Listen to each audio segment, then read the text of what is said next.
let's call the meeting to order.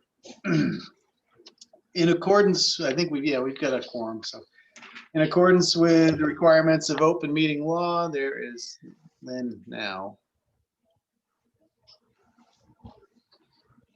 In accordance with the requirements of open meeting law, please be advised that this meeting is being recorded and broadcast over Lunenburg Public Access. The town of Lunenburg, in response to the COVID-19 coronavirus, is currently following the guidance from the Lunenburg Board of Health, Massachusetts Department of Public Health, and the CDC regarding the virus and steps communities can take to prevent the spread, and all town facilities are open by appointment only.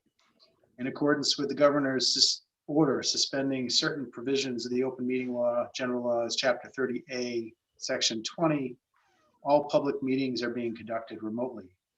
This meeting will be broadcast live through local access cable, on Facebook Live, and on the public access Facebook page, www.facebook.com, public-access-cable-157427270975305, and will be able to be found on the Lunenburg Access YouTube channel within 24 hours after the meeting. The following information is provided for members of the public that would like to participate in the meeting remotely. To participate remotely from a computer, please use the link below to join the public meeting webinar, https://us02web.zoom.us/j/81963143506. From a telephone, dial the toll-free number 888-475-4499 and enter meeting ID 819-6314-3506. If you have not registered with Zoom, you will be asked to enter your name and email address. Note, no participant ID is needed. Just press the pound sign when asked. Telephone users may dial *9 to request to speak after joining the meeting. Computer and app users may use the raise hand feature to request to speak. With that, we will recognize that we have Bob Pease, Lynn Mann, Anna Lockwood, Sarah Kammer, and Paula Bertram, and Brandon Kibbe as members present, and Mike Toohill is not present, so we have a quorum. And Paula, I assume I see it looks like you're taking notes. Can I count on you for minutes again? Great, Thank you very much. Appreciate that. We will start with review and approval of the minutes from January 19th meeting. Thanks for sending those along, Paula. I hope everybody had them, and open it up for conversation. I make a motion, we approve the minutes as presented. They're perfect as usual. Thank you, Bob. I'll second. Lynn seconds, thank you. All those in favor by roll. Bob? Aye. Lynn? Aye. Anna? Aye. Sarah? Aye. Paula? Aye. And I for myself, thank you.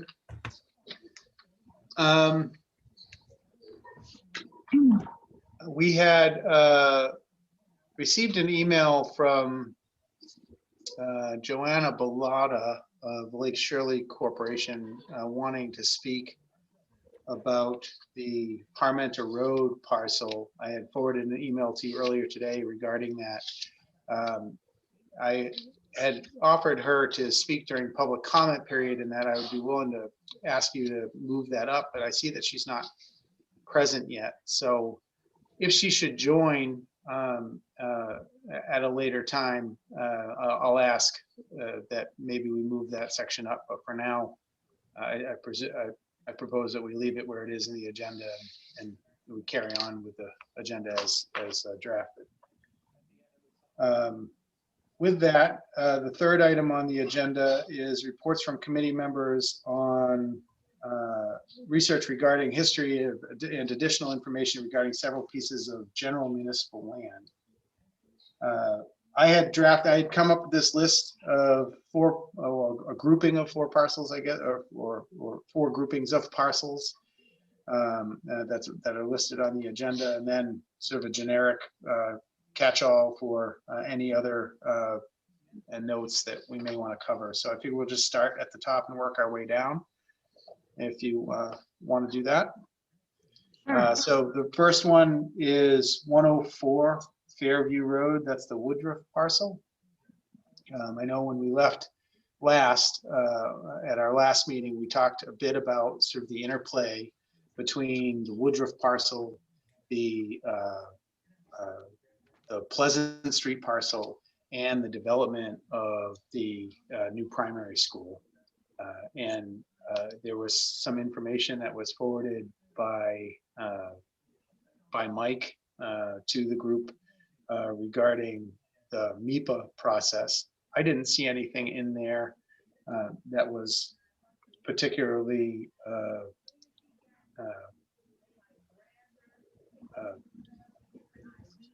didn't really provide a whole lot of information from what I could tell. Did anybody read that any other way? No, I thought it looked pretty standard. Okay. So I was able to go through an old file that I had and it provided a scanned copy of that to Bob because it was a bunch of hearing minutes and things from the Conservation Commission back in the late 1990s, 98, 99, I think. Bob, did you have a chance to go through that and review those documents? I did, and I had intended, and I haven't done it yet, to try to figure out which was the town meeting where the vote was taken and try and get the minutes of that meeting from Kathy. Yep. Herrick. And I haven't done that yet. Because I didn't really see anything in there other than, there was talk about maybe it could be agriculture, maybe they could build a golf course there and all this other kind of blue sky stuff. Yep.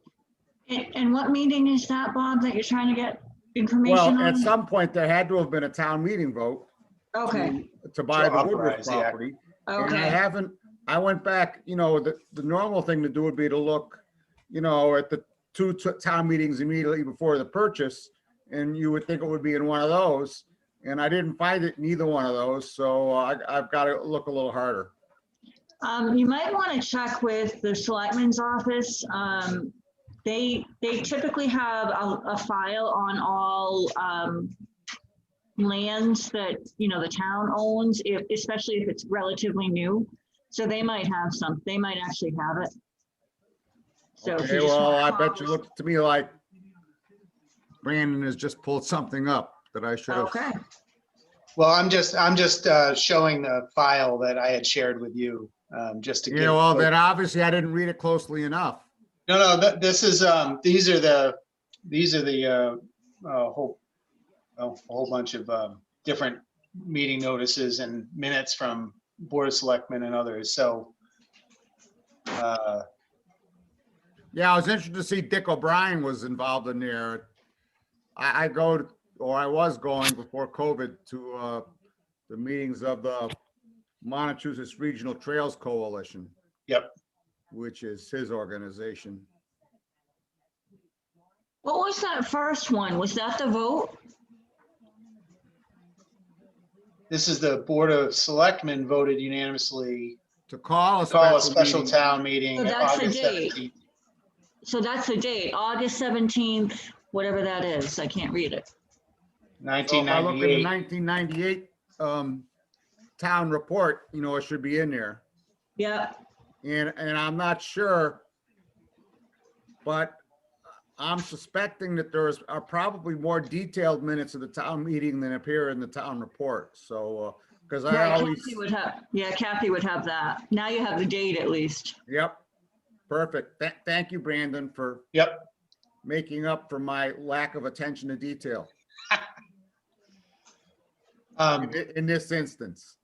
Would others in the committee like to see this file, I could forward this around if that's of interest to you. Yeah, Yeah, sure.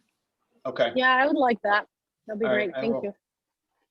I'll send this around. Again, this might not be 100% of I mean, this is what I had in my file. I don't know that it contains 100% of what the discussions were at the time. So, all right, good. And Bob, you just walked away. Were you going to look into the Pleasant Street parcel too, in terms of the acquisition history there? And I was, and I got distracted with a different project, which you guys will see in a little later in the meeting. That's all right. That's all right. Good. I remember, yes. So Dave, I see that Dave Passios is on. Dave, I wonder if you have any recollection of the time period of when the Woodruff parcel and the Pleasant Street parcels were acquired by the town. The general memory that, or confusion, I guess, that I have in terms of how those acquisitions happen is there's sort of this love triangle that happened with the Pleasant Street parcel, the Woodruff parcel, and the acquisition and development of the new primary school parcel. And the yarn that was told to me many moons ago was that when the primary school parcel was purchased and developed, because there were prime agricultural soils in those old ag fields where the primary school now sits, that the town was required to mitigate because of those prime agricultural soils according to state regulations on subdivisions of the state impacting prime agricultural soils. And so that the town then acquired a parcel as mitigation for that. So it essentially acquired additional prime agricultural soils somewhere else in town with the intent of them being conserved. Two acquisitions that happened at that time, Woodruff and the Pleasant Street parcel, within a couple of years of one another. And I had been told by staff at the Department of Agriculture that it was the Woodruff parcel that was acquired as mitigation. And I was told by Jan Carrier that it was the Pleasant Street parcel that was acquired as mitigation. And it's difficult to untangle that. And part of what we're trying to do is untangle that so we can understand, which one was actually mitigation and how should that be handled, and which one wasn't, and what should we do about it, in terms of the future of that parcel. So I don't know if you had any history that you might be able to share. We can't hear you. I forgot I shut the microphone off also That's on all my headset.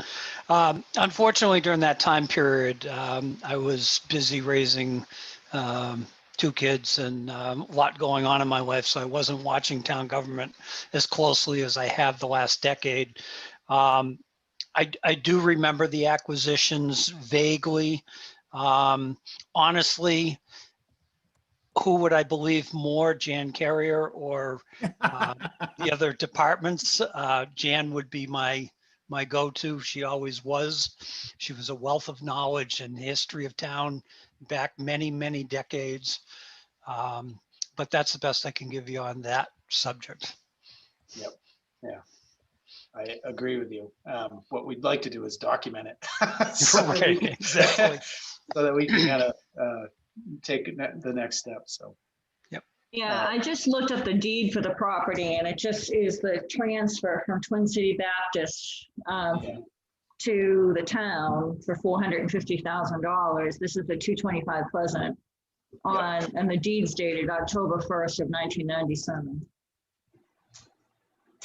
And But Woodruff no. was conveyed in 99, I think, so.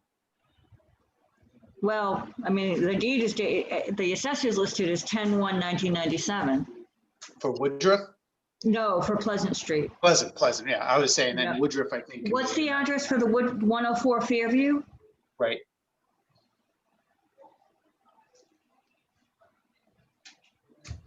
Okay. Again, I think the assessors, I mean, the selectmen might have the information on this. Mhm. Well, I guess the bottom line is let's keep digging. And Yeah, yeah, let's we'll gather some more information for the next conversation. Okay. After the meeting, I'll forward the packet that I have so y'all can kind of thumb through it too. And sorry, I probably should have done that before. I'm sorry. Sorry I didn't do that. Okay.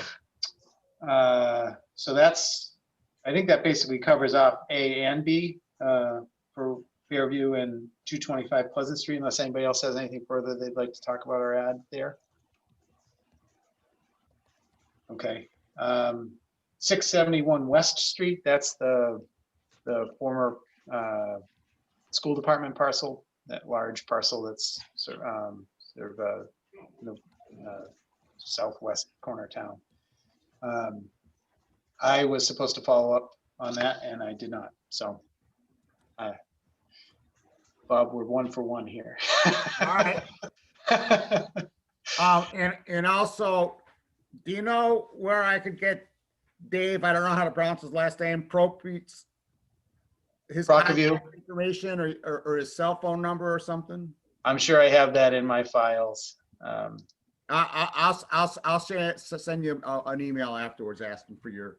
Okay, that, so thank don't you. have to remember. Appreciate it. So Yep. sorry, I dropped the ball on that one. No. That's you're busy So- making the economy go. Moving on to the 860 Reservoir Road, 725 Goodrich Street, 0 Shirley Reservoir, sort of grouping of parcels. Paula, I know you forwarded some information and had some follow-up conversations with Doug at DFW. yeah, I talked to Doug, and he was very interested in creating an access point for Lake Shirley. Would be very interested in helping us out on that. Basically, they do everything. They would do the engineering, they would do the building and of any parking facilities or any canoe kayak racks, et cetera, boat docks. They would basically do everything. The first step in the process would be to make sure that the town actually owns the properties, and they'd like to take a look at the property because they'd like to understand the topography, the access points, what's possible, what's not possible. They're not really interested in taking a site visit right now. They'd like to wait till spring. He's concerned about the fact that these properties are in a cove area, and he's concerned about weed growth or accessibility, so he'd really want to see the area. And obviously, we all know it's stumps, so that is concerning.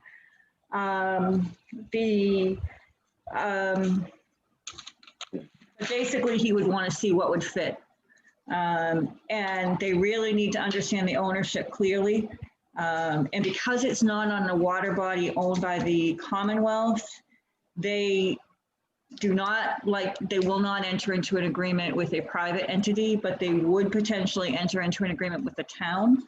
But it would be with the restriction that it remain for public access in perpetuity. He'd be very interested to see any other parcels that we might be interested on Lake Shirley. Even if we don't think that they're big enough. So I wanted to kind of work with you guys to come up with a list because he would be interested in seeing all of them when he comes out. Because there may be canoe portages, et cetera, and any property that's within a 1/4 mile of a parking facility, they feel that that's acceptable, an acceptable distance for parking facilities. So they would be interested in seeing all of the properties that we're talking about. He sent out the sample agreement, which I forwarded to everybody. And he sent out the particular section of the law. But he'd like us to forward a list of everything on Lake Shirley so he can take a look at it. But we have to be very clear about ownership. I did talk to him a little bit about boating because, you know, I live on Hickory Hills and one of the things we're dealing with is invasives. And I know that Lake Shirley's also dealing with invasives. So I happened to ask him about the boat launch protocol that they do or how do they protect that. And basically they do more of an educational component. They put up signage, but they don't promote any kind of monitoring program or anything like that. But once the facility's built, we would have to, in the agreement, it states that we'll continue to maintain it. But basically we would get everything for free if we can show that we own it. I did look into, tried to research some of the properties. The 860 Reservoir Road property, we very clearly own that. In 1932, it was entered into tax title. And then in 1937, it was foreclosed on. So both of those are recorded at the Registry of Deeds. So that is clearly owned by the town. Same thing with 725 Goodrich Street.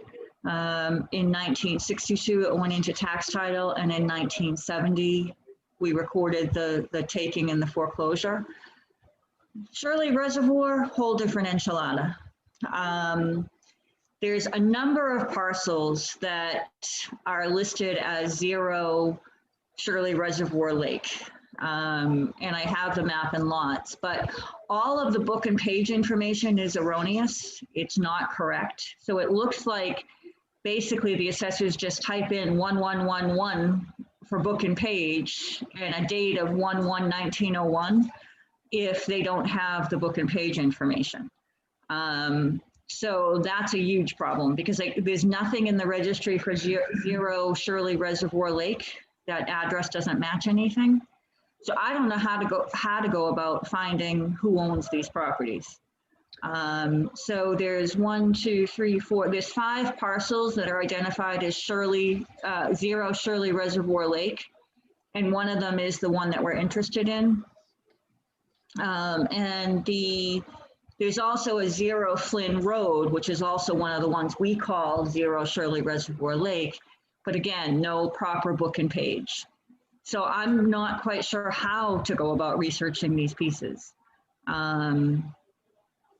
You know, I'm happy to go to the assessor's office and check their files, but I'm not sure there's going to be a whole lot of information. So the way I've always done, particularly owner unknown research, is the best way to do it is researching the title of the abutting properties and working your way back there. And then you can find common references for at least past owners as abutters. And then you can try to chase their title forward. So you have to go backwards and then go forwards. Okay. On I'm the happy to abutting do process. that. So that's the best way to do it. Sometimes the easiest way to do it is just look at the most current plans of land for the abutters. If anybody had recent survey work done, sometimes the surveyors figure it out for you and put it and literally list it right there on the plan. And that may have been done, you know, the assessors could have filled in the 0000 or whatever in the database 30 years ago. Right. And it's just been carried forward, you know, Yeah. for all we know. So there could have been plans of land done in the last 30 years by abutters and abutter surveyors who actually figured out who the last known owner was. Mm-hmm. Or Okay. they appropriately list the tax title taking number or something in there. So that a lot of times starting just with the plan research, you can figure some stuff out. If that doesn't bear any fruit, then you can go by looking at abutters, past abutters, and working their title back. All right, I'll give that a shot because the one that we're interested, the 3 that are kind of the grouping that provide the frontage to the water, the one that provides the frontage is the one I can't find the information on. So the other 2 very clearly are owned by the town, but that one I can't I will do what you said, and I'll try to look at the abutting properties and see if I can find it. And have you compiled a list of all of the town-owned or supposed town-owned or owner unknown parcels on Lake Shirley to try to adjust Doug's interest in seeing them I all? haven't yet, but I'm actually leaving town tomorrow, but when I get back, I will do that and send it to him because he actually gave me a cell phone number. He's really interested in helping us do this, so. Yeah, I know they long had an interest in Lake Shirley. And I would say too, Bob, I saw your finger up. I'll get you in a second. Is that from the aquatic invasive standpoint, I know Shady Point, you can pay the fee and launch a boat there. So public has been launching vessels on Lake Shirley for a very long time for a fee. And the other aspect I would mention on that is that, as I understand the way the municipal agreements go, is if they build it, municipality can operate it. And I know this happens in municipalities all around the Commonwealth, is that the municipality can charge a fee to use the public ramp and use that fee to offset their maintenance of the property. Right. So if you did that, if we did that and we decided we wanted to do, some sort of nominal fee to users, that could help us pay to have what they call a boat greeter, which if you're a boater, you've run into these folks at boat ramps before, where they do an inspection of your boat for aquatic invasives and that kind of thing. And that would be a really smart thing for us to do to help protect, particularly, the homeowners on Lake Shirley, to make sure that, we're taking every step we can, because I could guarantee you they don't have boat greeters at Shady Point. Right. Doing that same thing. And so being able to provide better stewardship as boats are being launched there, that would be I think an important thing to do. So as much as I'd love to be able to provide free, unfettered public access, it may make sense for us to consider some sort of fee charging system. That will restrict the number, it won't be such a free for all. And we can provide some additional sort of maintenance measures that we can bring to bear there.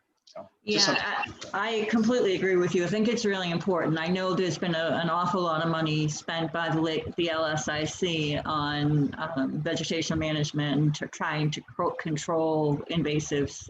They have both milfoil and fanwort. So I know that they would be concerned about the introduction of additional species. And I just think it makes sense. I think, as you said, it makes us better stewards of the land. So. Bob, you had a question? Paul, I can send you a list of all the properties on Lake Shirley. Oh, awesome. Okay, great. Okay, and I think we have to try to work with the tax collector. I mean, as I listened to the tax collector last time, it sounded to me like if she put her mind to it, she could take in some of these owner unknown properties and put them into tax title and then take them through the property of small value process. The issue though, Bob, is this property very well could have gone through that process in the 1930s, and it could have been properly taken, and we just don't have the book and page reference for it. Right. And I understand that, okay, but she can do it again. And then we do have the book and page, and then we can go forward. Just keep in mind, and I know this because when I was on the Board of Selectmen, we talked about this.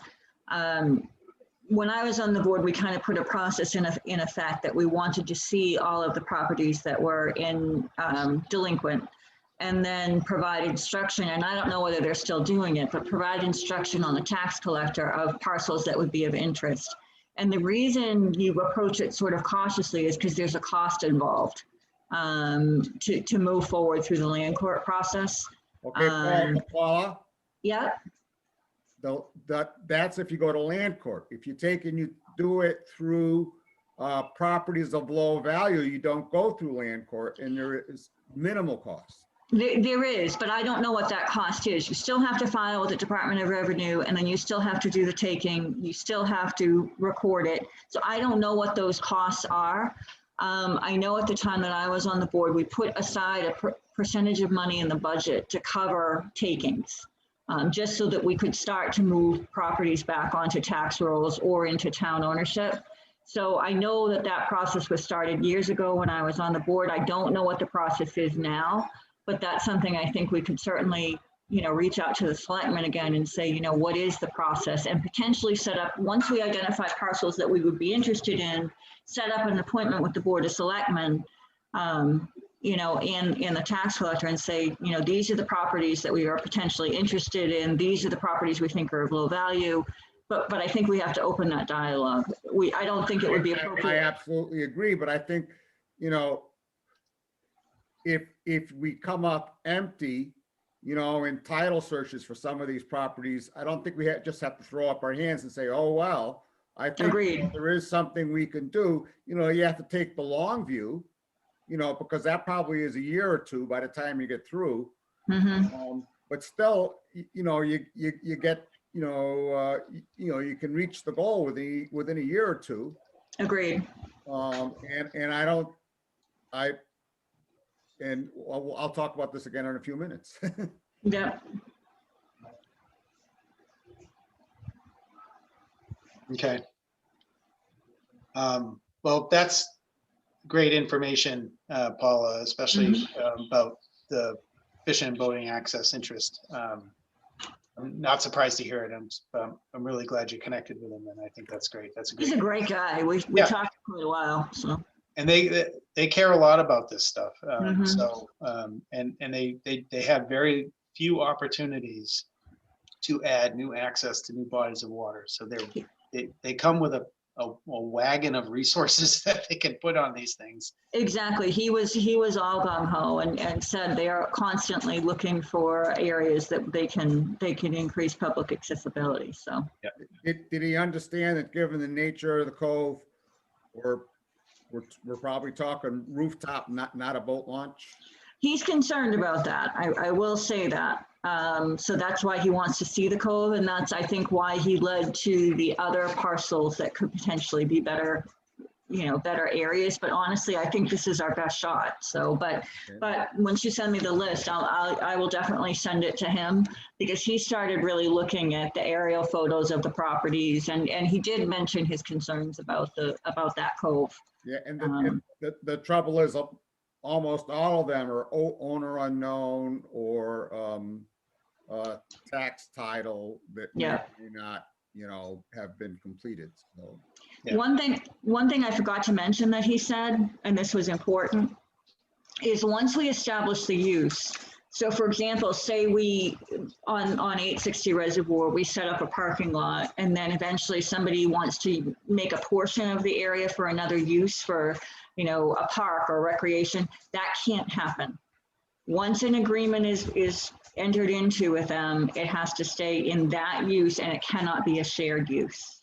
Well, the one thing we could do before we entered into an agreement is we could define which portion of the property we're entering into an agreement for.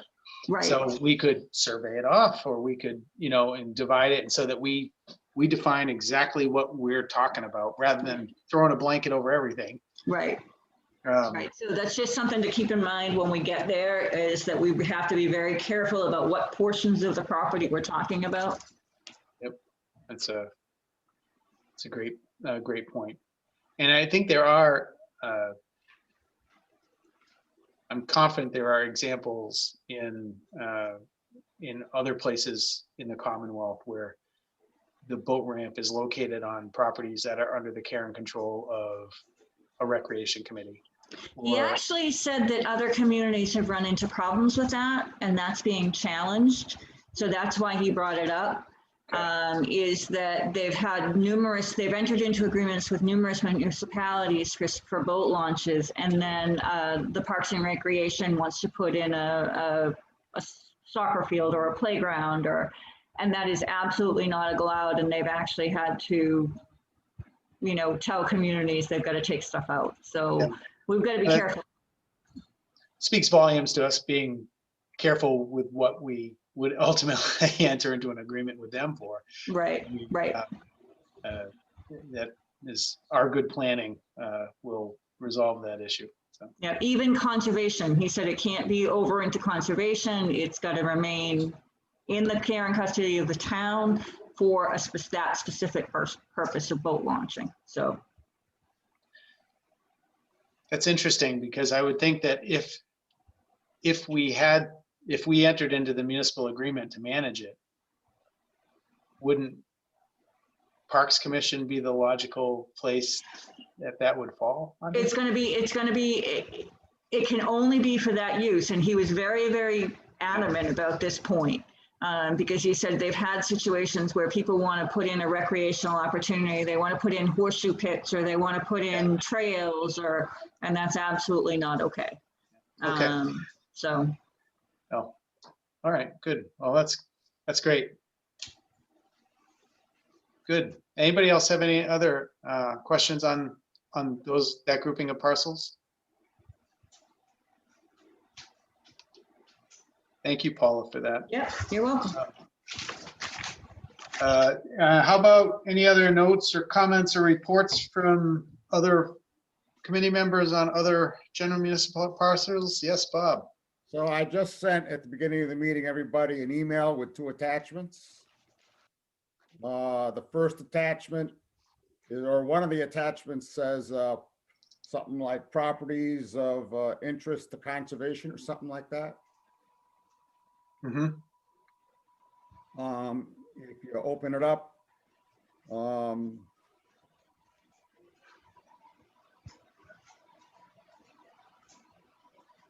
see that I'm retired and I can't get out of the house. So I have to have something to do.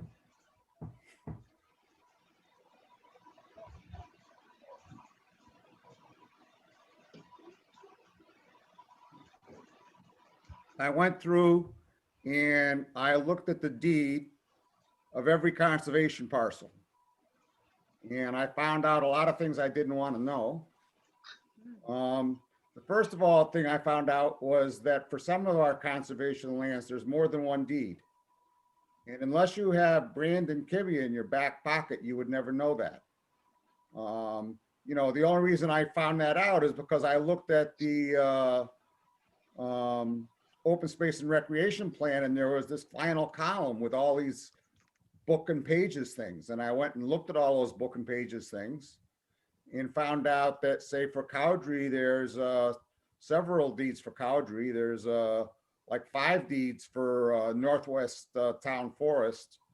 And so I went through and looked at them all to see, did the deed include something where it said that the parcel was acquired, purchased, or acquired or taken for conservation purposes. Because if it's not done, if that wasn't done, then it's really not conservation land and protected by Article 97 of the Constitution. It's really general municipal land.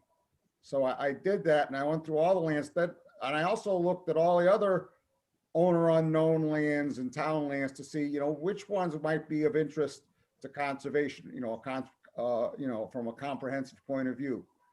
So I came up, you know, with this listing, and I, you know, and let me call it up. Yeah, can we share it? Brandon, can you share it just so people at home can see it? I'm hoping Bob can, because I don't know what sheet he's talking to, and it'd be easier if he was Okay, sharing. there's two PDFs. If you can share, I allow sharing screen. I pulled it up, I think. Oh, good for you. Why you keep me around, right? How do I allow you to do it, right? Versus. I don't know if you can.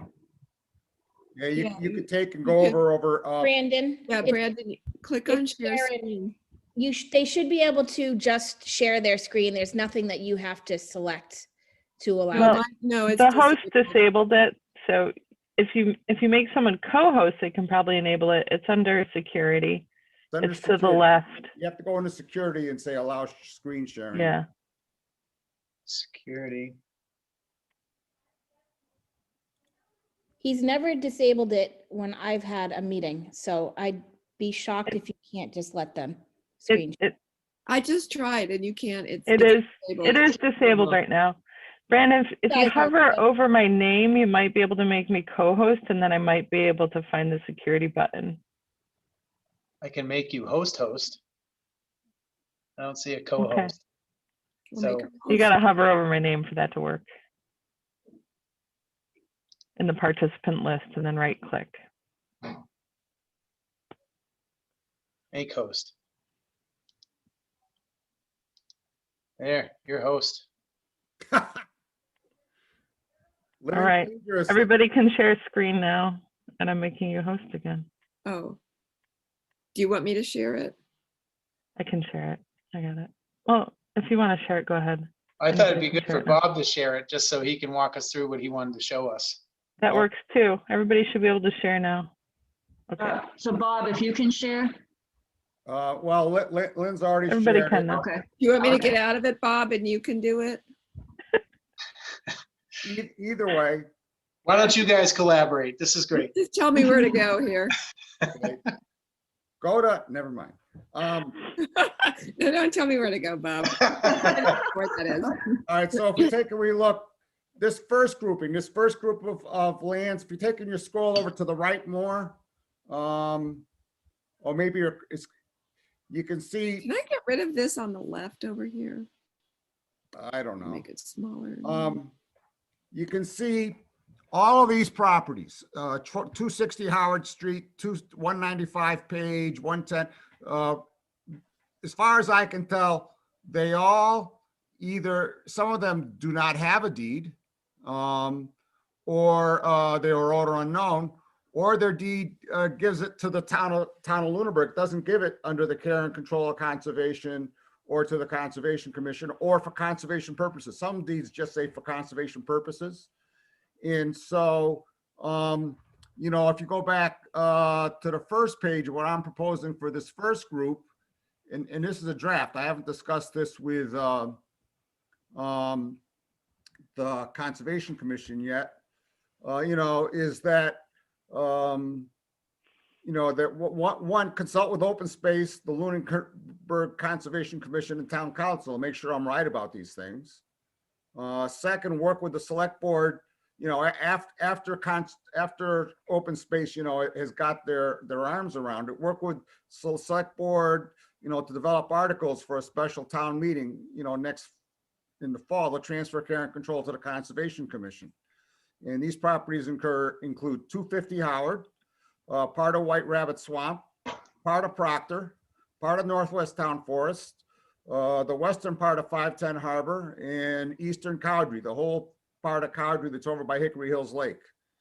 And investigate the possibility the assessor would break down some of these properties into their deeded components, because like 510 Townsend Harbor really is two different parcels, you know, and the assessor lumps it together as one parcel. One part of it's the old town dump, and then there's a part in the back that's, you know, was given as conservation land, and they're two different parcels, you know, but the assessor lumps them together. And Brandon, I'm curious, when you look through this, how did you figure out that that some of these parcels, you know, are actually multiple parcels? How did you figure that out?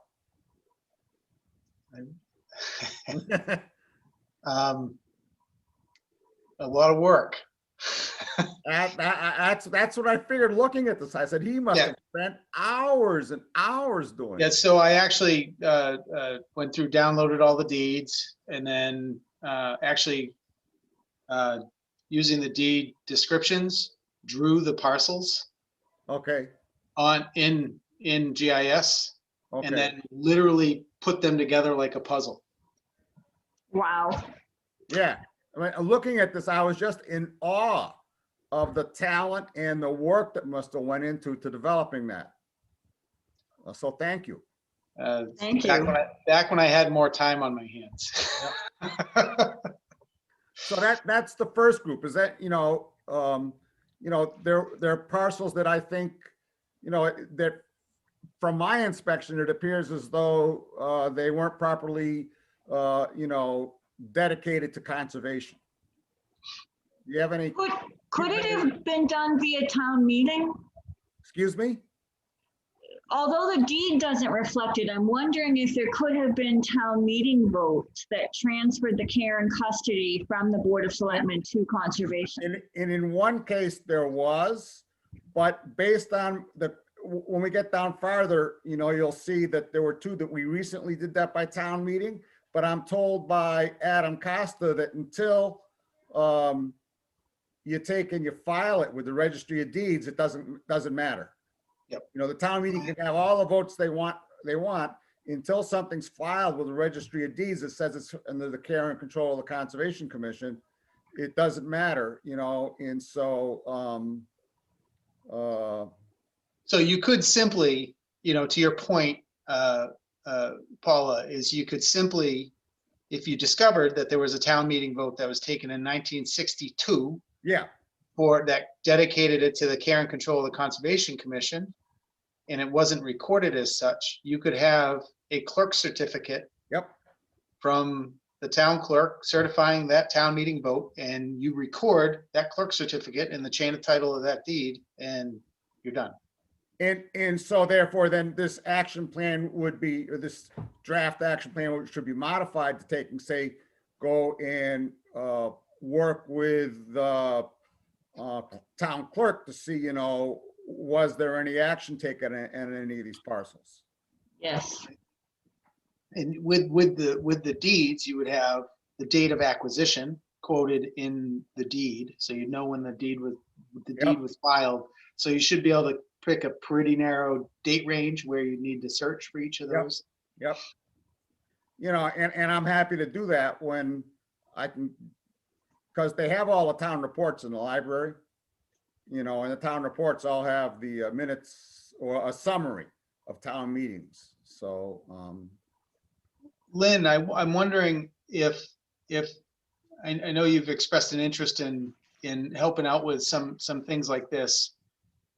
I wonder if this would be a place where you might be able to interject some assistance with Bob to try to narrow down some of this information on some of these missing pieces. Sure, Bob. We can talk offline. great, that'd be super. Okay. So the next group were properties that are identified as under care and control of conservation without a deed. And I don't think they should be conservation commissions properties, but I haven't, again, this is a draft. I haven't discussed this with the Conservation Commission yet, and I won't be for another 2 meetings yet because Which group are you talking about here? properties, Lake Shirley Dam, Ben Noren Park, and the Whalen Waterfront. Should I go back to this? Go back to the second page if you want. And So Bob, I just in terms of how I put the original spreadsheet together, just so Yep. you know, the land use code, the 932 is the land use code, Yep, which means vacant conservation. yep. But that doesn't necessarily mean anything. That doesn't have any bearing on anything. That's just a land use code in the assessor. So it could be recoded as, And I understand that. Okay. I understand that. And, and so, my action plan would be, I think they should be recoded because now like the public, the Conservation Commission's been assuming all this time that since the assessor's code says 932, these are conservation lands. We assume that the assessors, if you look in the last open space plan, the open space plan identifies, Fitzgerald Field at Ben Noren Park as conservation land. The last open space identifies Whalen Waterfront as conservation land simply based on what the, assessor's code is. And in my view, that's the wrong code. But that's just my view. I have not yet discussed this with conservation. But I'm discussing it here tonight with you guys, a first blush, this is a draft. Now, this is a discussion thing. But to me, like Ben Noren Parks clearly should be under Parks and Rec, not conservation. And Lake Shirley, I think, should just be under the Board of Selectmen. And Wayland Waterfront, in my view, should be either Board of Selectmen or Parks and Rec. So if, my understanding is if the deed is filed that it's conservation land, then to remove it from conservation would require an act of the legislature. True that, but none of these, but all these first 11 parcels here, that's not the case. The deed was Okay. not filed. There's Really? Wow. So on Fitzgerald Field and Ben Norman Park in particular, yeah, are you sure about that? yeah. It's the MARTI something or other deeds. Yeah. You take and you look at their, I could call them up on the screen if I was screen sharing. You know, because I took and I downloaded every single one of these deeds. I started using yours, and some of yours were in TIFF and some of them were PDF, and they were all over the place, and it was just easier to start from scratch. So, but thank you so much for sending me all that stuff. So I still have to go back and look at all the stuff you sent me, because I'm sure there's other good treasures in there. Okay. But I took and I downloaded them all, and I put in the title, the book, the page, the name of the parcel, the address of the parcel, the year it was taken, and whether it was town or LCC. Where did you put that? Oh, I didn't send that out. I'd be happy to send people a Dropbox link to that. That would be great. I'll send people a Dropbox link. Okay. So those all in pink or purple, from your research, do not have a deed stating their conservation land? Yes, but if you take and you look, so let's take a look at Cowdrey. Yeah, that's the one that's standing out for me, Bob. Let's look at Cowdrey. Cowdrey says yes, yes, no, yes, yes. And if you look in the last column, you'll see that there are 5 deed references, 2 of which are in bold because the pages were off just a little bit, so I fixed the page numbers. But the deed 1019-576, that one, all the rest of them are, yeah, that one right there. All the rest of them, you know, say it goes to conservation, but that one was some guy and he wanted to maintain gravel rights to take away the gravel there. And he gave it to the town, and there's nothing in there for conservation purposes or anything else. And that's one where I'm wondering, you know, was there a town meeting or something vote, you know, that happened afterwards, or did it just slip through the cracks? You know, Wow. and the same thing with, you know, the Northwest Town Forest. Just one of the parcels. There's 5 parcels there. Just one of the parcels, you know, didn't have,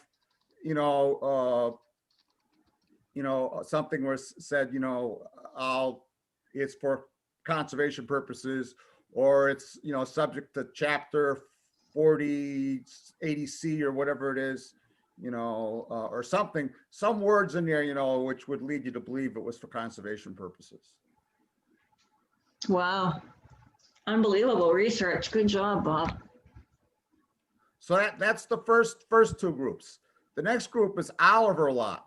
Oliver, there is no deed, but in the notes, it lists second owner in the assessor's website says conservation land, tax title Oliver lot. Well, to me, so I've seen that included in the list of conservation land in this town. It's clearly not it has no deed, you know. To me, we should be selling that. You know, to me, we should take an established clear title and the town should sell it. It's perfectly good land, you know, on Page Street. It's like 3 times the size of some of the adjoining lots. To me, we should take and work with the tax collector and the selectmen to establish title for the town and sell it. So, yeah, I think all of us should maybe look at that lot, because I know I haven't. Yep. So maybe that's something we can talk about at the next meeting. I think we should all maybe look at that one. That's a Because good this idea. looks like it's the first one that we actually, well, other than the grouping is on Lake Shirley, that we actually have a strong recommendation for from somebody. And then the next group is the properties that we just talked about. You know, those might be of interest to conservation, but if, you know, it's like there's the Woodruff property, there's a little piece of property that abuts the Woodruff, that whatever happens to the Woodruff, that should go with it, in my view. You know, it's a little piece of tax title property that the town acquired just in the last couple of years. You know, and then there's the West Street property and the Pleasant Street property. To me, those could possibly go to conservation. So I put them in this, you know, because this is like the synoptic list, conservation list, you know, from the Conservation Commission point of view. But, you know, to me, that decision has to be made by the Open Space Commission, because they could just as easily, you know, go to some other entity or stay in the Board of Selectmen or something like that. And so that's there's nothing clear cut about those, you know, what should happen with those. And those are going to require study, you know, and a recommendation from the entire Open Space Committee. The next two properties are the ones that, where we voted a town meeting to transfer at the last, and that's not yet a done deal. I'm still working with town council to get those, you know, registered with the, you know, filed with the Registry of Deeds so that they actually are in the care and control of the Conservation Commission. The next three are parcels that I talked about at the last meeting. There's two owner unknown parcels that abut 781 page rear or 781 rear page. And then there's that Cowdrey Swamp thing. And with all three of those, I want to work with the tax collector to take and, you know, see if we can clear up the title for those. And once the town has title, then work with the Board of Selectmen to see, you know, to develop articles to transfer them to the care and control of conservation. When the tax collector told me she was going to retake 1529 Mass Ave, and she told me she would take Old Turnpike Road, but she did not commit to trying to retake 731 Page Street. So I got to go back to the well on that.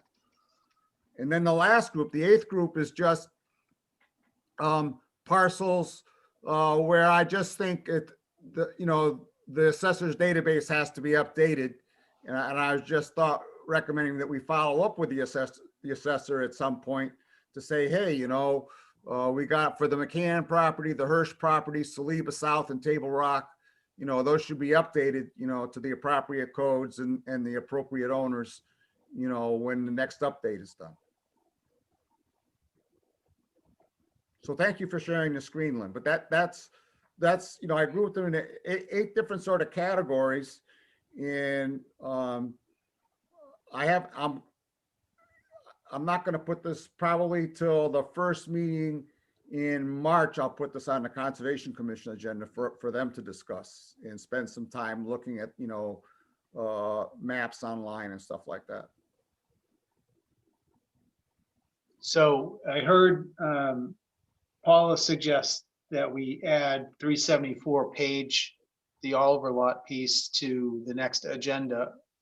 Is there a group of these, an action on a group of these that you want to have further sort of in-depth conversation on at the next? Obviously, we can't do this whole list in one meeting, but is there? No? Okay. That was easy. No, because I haven't discussed it with conservation. Okay. Yet. Yeah, but our meeting would be after your Conservation Commission meeting. Oh, no, but I'm saying, true that. That's an excellent point. Yeah. But I would love to hear from the Parks and Rec reps, you know, about Fitzgerald Field at Ben Norman Park. Yeah, I was just gonna say, I think we should talk about the purple ones, the Whalum Waterfront, the Fitzgerald Field, the Lake Shirley Dam, because I'd love to hear what conservation has to say, but then I think we should also Yep. discuss it so we can make a recommendation as well. Because that's just a note, as far as I can tell, that's just a note to the assessor about, can you please correct the notation there? There's there's no deed showing that it's for the care, dedicated to conservation. Right, but if we're gonna recommend they change it to parks, I certainly think we wanna talk to parks, and Whalum Waterfront, I think we're gonna make a recommendation, and we wanna talk to whether it's, Absolutely, we can't do that unilaterally. right. So I just think we should probably talk about at least those. Yep. And the Oliver lot, we could talk about those four next And time. yeah, those four, yeah. But continue our conversations about the three, the Woodruff, West, and Pleasant. I think those, I think Brandon rightly, had us focus on those, and I think we should continue to focus on those. But this is the universe of interest from conservation. So Bob, on the Ben Norman Park, not to beat a dead horse on this one, but that one is comprised of 2 parcels. 3. 3. And the largest parcel is the Harris parcel, deed 1114, page 525. And that is dedicated to the care and control. And I thought the Harris parcel, Where is that? if you scroll down, Harris is down a little more. Okay, right there. It's the bottom one, 114525. And I thought that the Harris parcel is a large piece in the back. So Ben Norman Park, and if you look at the way the deeds fit, Yep. is Ben Norman Park is actually on the conservation portion of the property, or Fitzgerald Field, I should say, is on the conservation portion of the property. We don't have to go over this right now. This is another thing that we can continue to follow up on, but I don't think it's as clean as it's depicted here. Okay, and again, that's why I'm doing this, because you know a lot more about this than I do, and this is my interpretation. Yeah. I thought, based on the information available to me, that there was the Ben Norman thing, which was the 2 Martika deeds near the road. Then there was a slice of Keating property. And then behind that was a separate Harris conservation land. That's the way it appears in the assessor's database. And that the ones that begin with M, those 2 deeds were where the ball field was, and that the Harris was the large piece in the back. Let's work that out, because my recollection of it when I was looking at it, and this was a while ago now, is that it's comprised of these 3 different deeds, but it's not as clean as there being a portion of it. And you could easily be right, because I don't know what I'm doing. Well, no, I mean, I could also have it wrong. So I would, we should definitely look at that before we go push too hard on that angle there. Yep, Is just yep. make sure we have the story right. Yep. Because honestly, I would love it if it was the other way. I would love it if the Ben Norman Park and Fitzgerald Field were on the Marta Cannon pieces. Oh, I am hoping so hard that that's the way it is. Well, and honestly, that would be better for rec too. Be better for everybody. Parks Commission, yeah. So, yeah, okay, good. And the other thing I'd like to talk about is Bob's gonna send me that list of Lake Shirley properties. I think we definitely want to identify parcels we want to send to Doug. Yep. So that should be on our agenda next. The problem with that, Paul, is I don't think it's like, to me, before we start sending parcels to Doug, we gotta clarify title. I don't disagree, but I think, depending on what we find on those properties, I don't know if you've researched those properties yet, but Yeah, I think we want to, I think we want to narrow down what we would even potentially be interested in and then kind of zero in. So that's the discussion I would like to have is Yep. what ones on Lake Shirley are we really interested in, and then do the research you're doing now.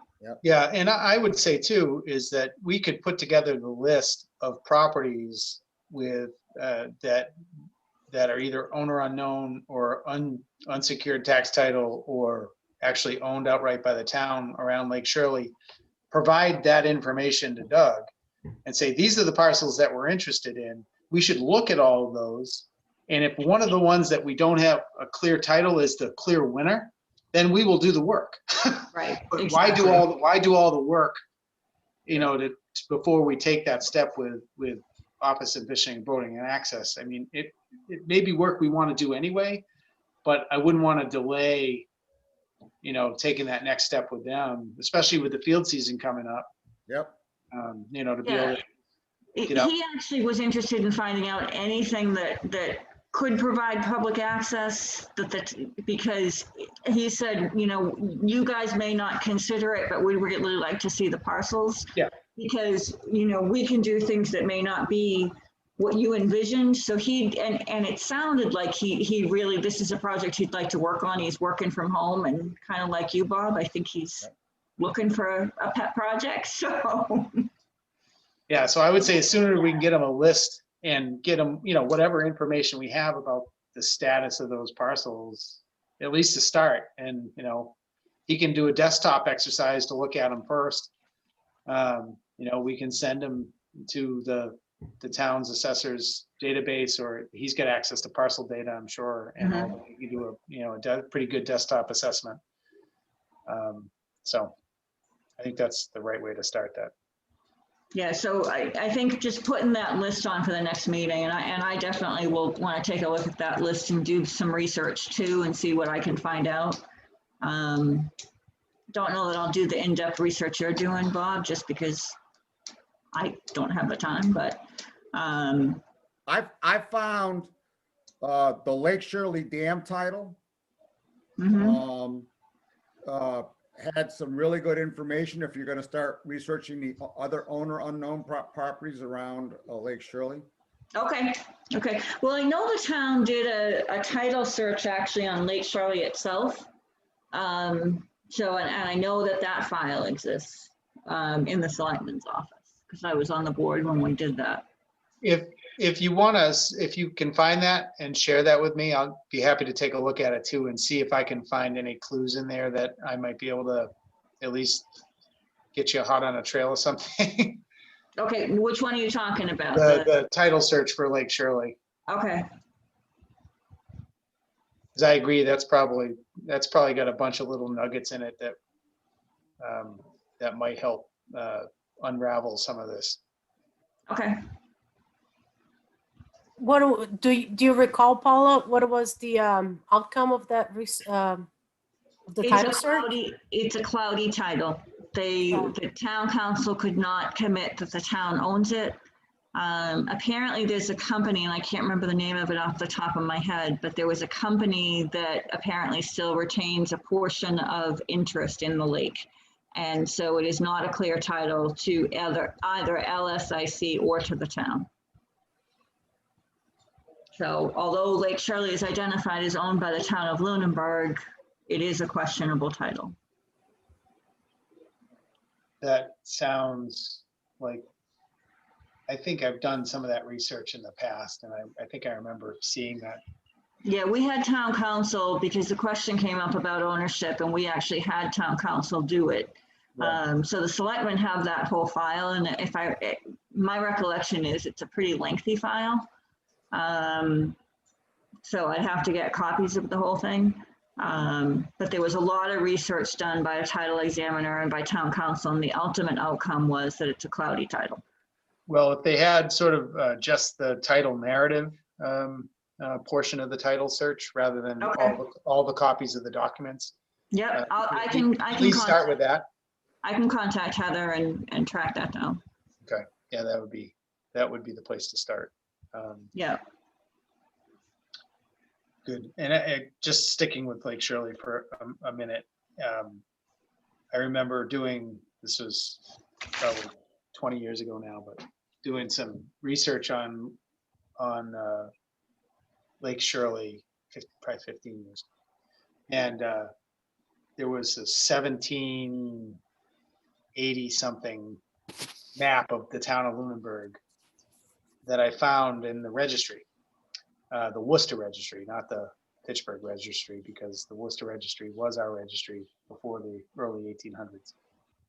And it was before the dam was built at Lake Shirley, and there was a body of water there that was probably 30 acres in size, so a natural great pond. Mm-hmm. So it would be an enhanced great pond, you know, if you were able to prove it all out. So anyway, just an interesting sideline. All right, guys, I got to jump off pretty quick. Okay, so I think that wraps everything up on the third item there. Anybody else have anything further? Okay, do you want to give us the update on the trails grant, Bob? Sure, I'm gonna share a screen here. Well, first I gotta open it up, duh.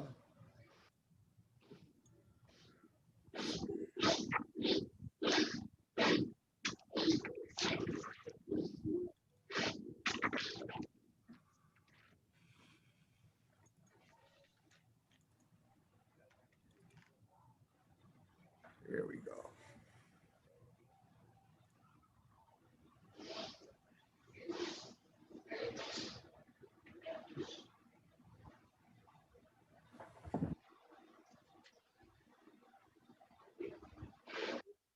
Well, I got too many screens open. I was gonna try and share the map that I sent you guys. If someone else can open it up and share it, I can't find it. I got too many screens open. Oh, I had that one too. I'll do it, I've got it. Super, thank you.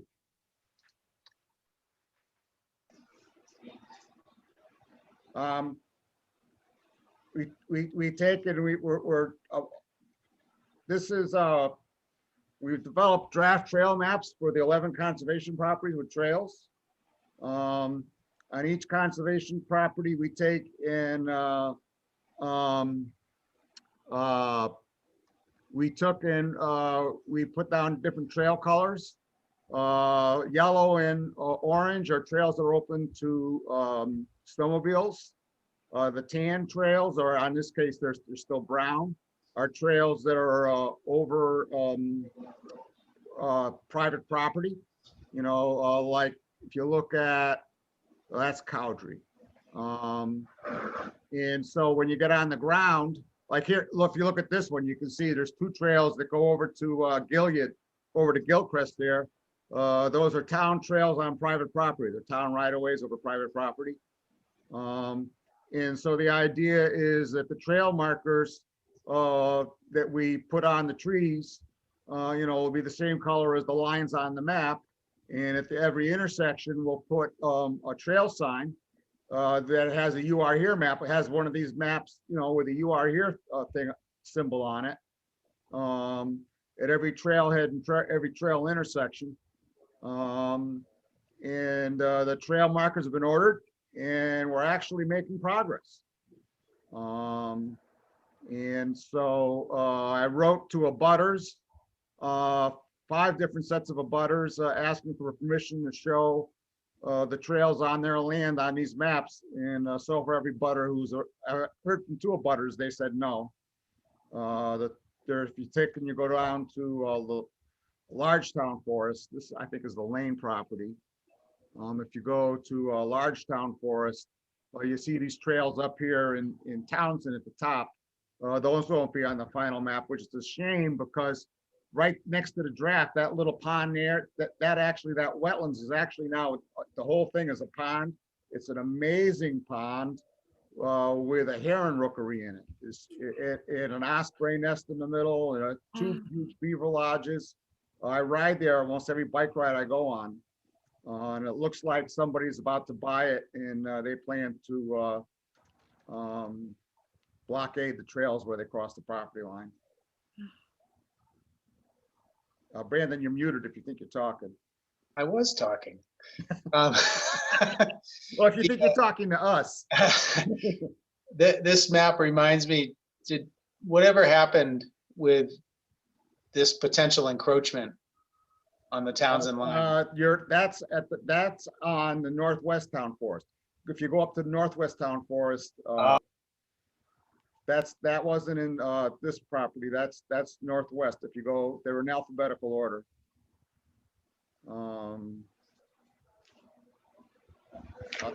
There you go. Yeah, there's an encroachment over there. Nothing's happened yet. Okay. So Was and it, I has it been confirmed at all that it was actually an encroachment? it looks like there's been interaction with the zoning agent and the conservation agent from Townsend, and it appears as though it is on conservation land. But right now I'm kind of focused on a different encroachment. You know, the one on Townsend Harbor. Yep.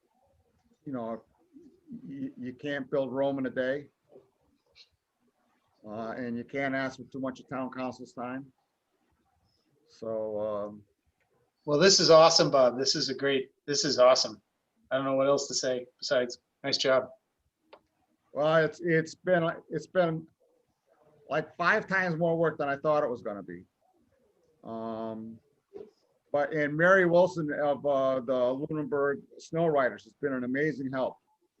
You know, with working with me to figure out, you know, which trails are snowmobile trails and which trails are not and stuff. Paul, if you look at, can you go to Cowdrey, Brandon? Thank you.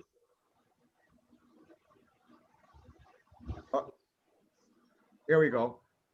If there's a trail that goes over to Woodlands Drive there, Yeah, and it shows as a snowmobile trail. Yeah, right there. And I mean, I maybe could see Matt Hewitt riding down that trail, but not anybody else. hold on, my husband's right here. Hold on one second. You have to go up. You have to go up this hill and then. Can you come here for a second? There's a question about a snowmobile trail and I can't answer it. I haven't ridden here in years, but my husband has, so hold on a second. Yeah. There's a map, there's a trail on the map that's showing over by Woodland Drive as a snowmobile trail. And Bob's questioning if it is a snowmobile trail. Here, The one in yellow. the one in yellow. Right where the hand is, because Tom, right, we're about halfway between the turn and Woodland Drive. It goes up to the top of an esker, real steep, along the top of the esker, weaving around some pine trees, and then it goes almost This is by Danny Proctor's property. right. If you go farther to the left, Brandon. That is a trail, right? Right in there, it goes up an esker, down an esker, and I'm almost Private land that goes to the down there river. because it'd be dangerous. No, that is a snowmobile trail. That's actually the point where the snow riders have the crossing for those people to get on the lake. Right here. Yeah, No, but I'm That's not where- talking about there. I'm talking about through the woods there at the end of Woodland Drive. but that's how they get on. So, If you say yes, that's good. And we're taking up open space time, and I'm sorry. So Yeah. we can do this offline.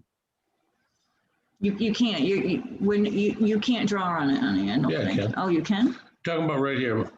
Well, let me get a, Yep. different color.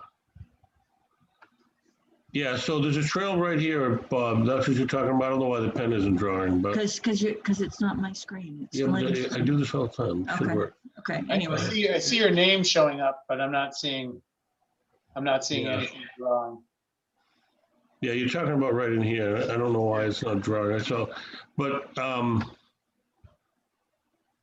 yeah, that's a trail that goes around this big loop right here. Okay. Well, let's do this a different time. This is Okay. an inappropriate use of open space meeting time. Thanks. I'm sorry. Okay. But yes, it is a trail. Okay, thanks. Mhm. But that's the report. Awesome. How about the land use rules? God bless. Hunting is the bane of our existence. You know, I just was gonna update the land use rules and I thought it would be easy. And you know, because they needed to be updated. Because basically the land use rules we have now make it almost impossible to do any trail maintenance. Yeah. And so I wanted to update the rules to make it so it was possible to do trail maintenance without waivers and special dispensation from the Pope and all this other stuff. And, you know, it turned into this, you know, hunting versus no hunting. And I hope we have our final hearing tomorrow night. So we'll see. But it's you know, we've had tons of input. You know, we got 4 members who are now in favor of allowing hunting on 2 additional properties in addition to Hunting Hills. We got 2 members who want to ban bow hunting on Cowdrey and on the Lane property. So it's in a way it's a little disappointing to me. We have a hearing and I asked for comments about something other than hunting and no one wants to talk about it and I get zipped.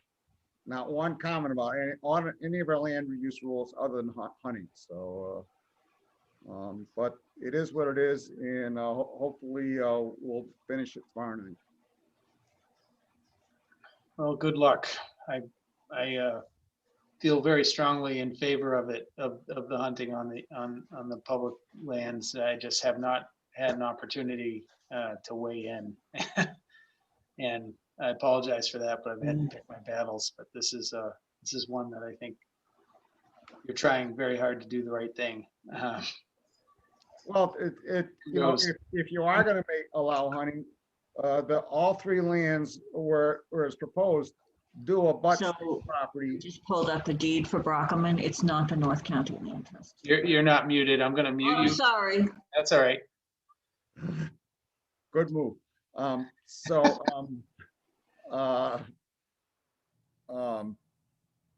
you know, they all do a butt, you know, it's state land where hunting is allowed. So, but it does make a certain degree of sense. So, Okay.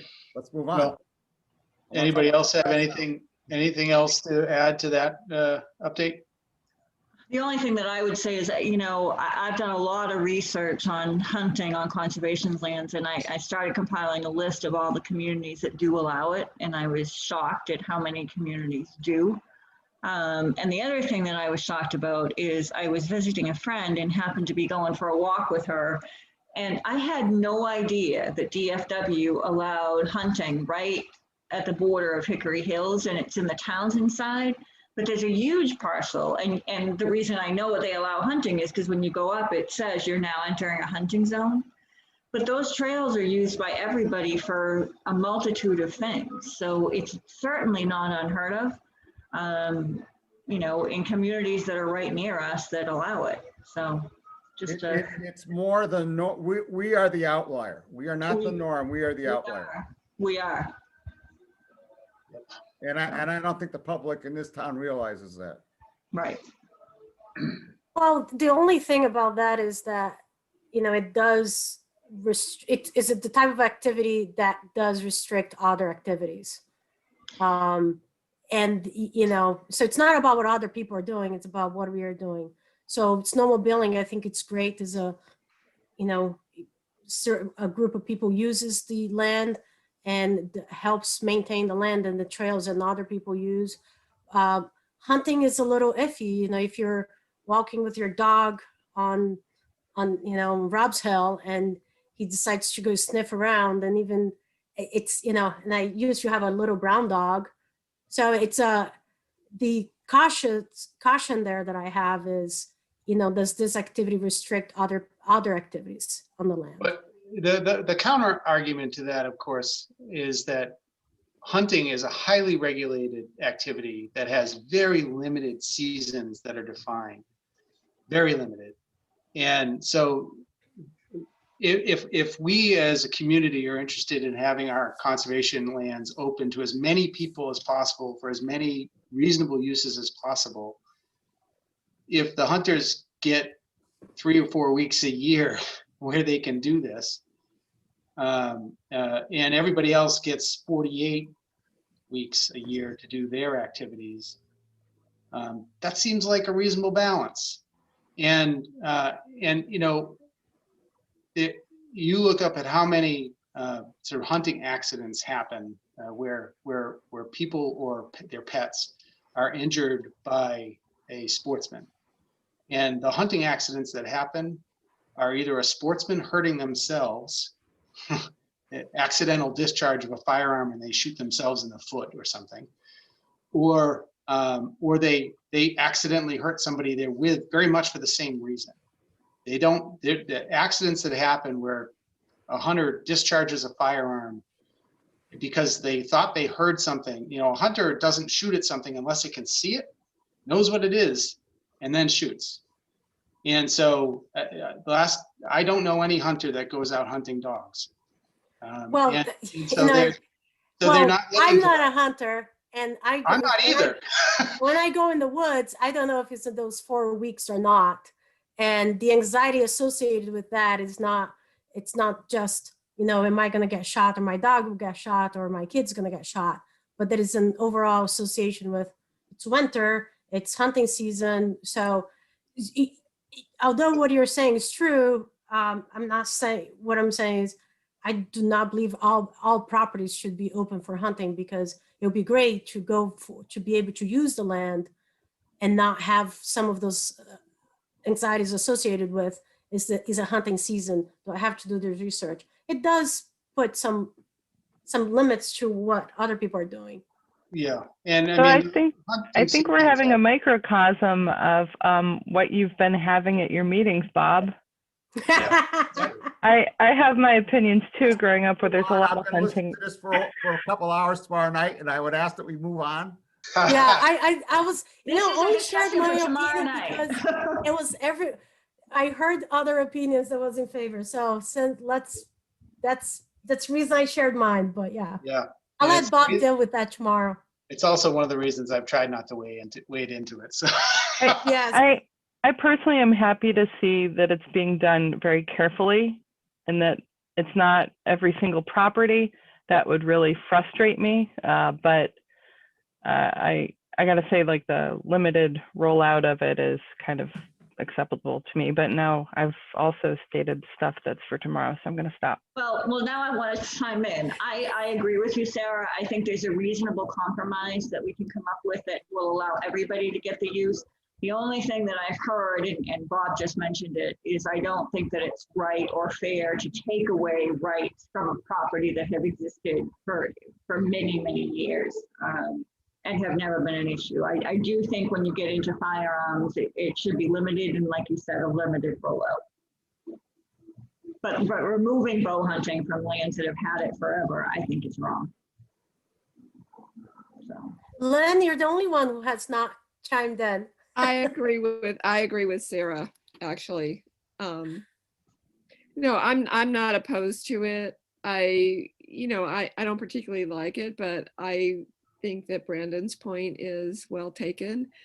I walk every single day out in our woods, and there's bow hunting allowed, and it's actually 6 to 8 weeks a year. It's more than 4, but nevertheless, I just put on an orange reflector vest and I go out walking and I don't worry about it.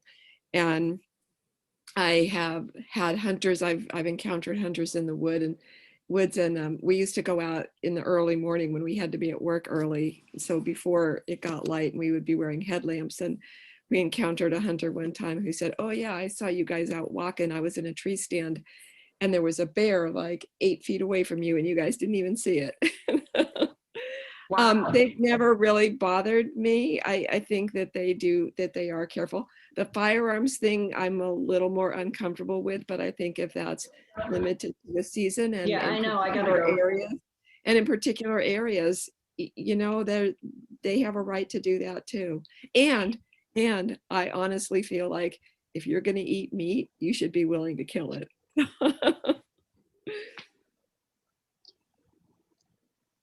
All Thanks for the right. digression, Bob. Okay, I really do have to jump off. Are we almost done just because of the minutes or Yes. I can catch up? Yep, so I will close that. We'll open it up for public comment. If anybody else has additional public comment. Comment from the public? I see Move there's, we adjourn. next meeting is March 16th, 2021 at 6:30. And other than that, we'll take a motion to adjourn. Bob just motioned, I will second. All those in favor, Bob? Aye. Karen? No, not Karen, excuse me. I'm looking at Karen's name. Lynn? Anna? Sarah? Aye. Paula? Aye. And I for me. Thank you all very much. Have a great evening. Good luck tomorrow, Bob. All right, good night, everybody. Good night. Good night. Hey, Brandon? Yeah. Are there impediments to asking the assessor to break parcels up by their constituent deeds?